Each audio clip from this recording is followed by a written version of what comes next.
नेपाल के Gen Z protest से related मैंने एक वीडियो बनाई थी और लास्ट में एक कॉशन दिया था, जरा उसे सुनिए। जनता की बात अनसुनी कर दी जाए तो ये फ्रस्ट्रेशन सड़कों पर भी उतर के आ सकती है।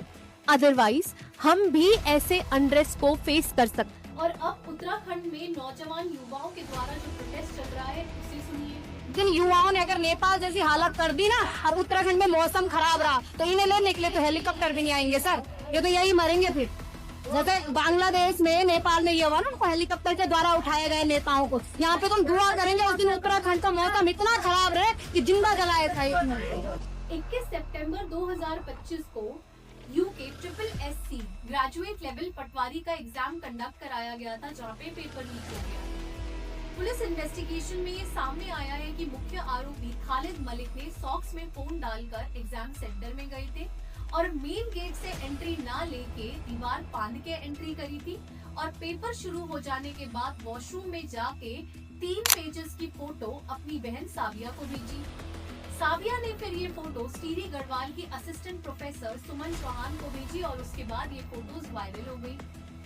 अब इस सब के बीच में पता है आश्चर्यजनक बात क्या है कि इस एग्जाम सेंटर में टोटल 18 रूम्स थे जहां पे बच्चे एग्जाम अपीयर कर रहे थे और जैमर सिर्फ 15 आए थे आयोग के द्वारा, यानी कि 3 जैमर्स कम थे। इतना बड़ा सिक्योरिटी का लैप्स समझ से तो परे।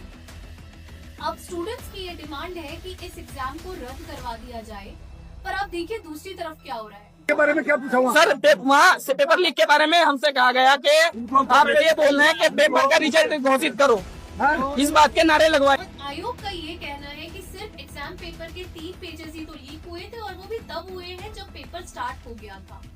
इसी सब के बीच में हकम सिंह गैंग का एक ऑडियो वायरल हो रहा है जहाँ पे वो ये कह रहे हैं कि 15 लाख रुपए दो और आपका एग्जाम क्लियर करवा देंगे। वो है 15 लाख रुपए, इसमें मैंने बोला था। अच्छा 2021 और 22 में भी उत्तराखंड में एग्जाम पेपर लीक होने का केस सामने आया था, जिससे रिलेटेड सीएम पुष्कर सिंह धामी ने सख्त लॉज बनाए थे पेपर को लीक करने को रोकने के लिए। पर आप देखिए कि इतना सख्त लॉ बनाने के बावजूद भी ये सिस्टम में फेलियर क्यों हो रहा है और कैसे हो रहा है। सीएम पुष्कर सिंह धामी ने तो इसे नकल जिहाद तक का नाम दे दिया है। खैर ये सब बातें तो एक तरफ है, पर आप ये सोचिए कि जो बच्चे गांव के दूर दराज इलाकों से देहरादून अपनी तैयारी करने के लिए आते हैं, किराए के घरों में रहते हैं, जैसे तैसे करके अपना गुजारा करते हैं सिर्फ और सिर्फ इसलिए कि उनको नौकरी मिल सके।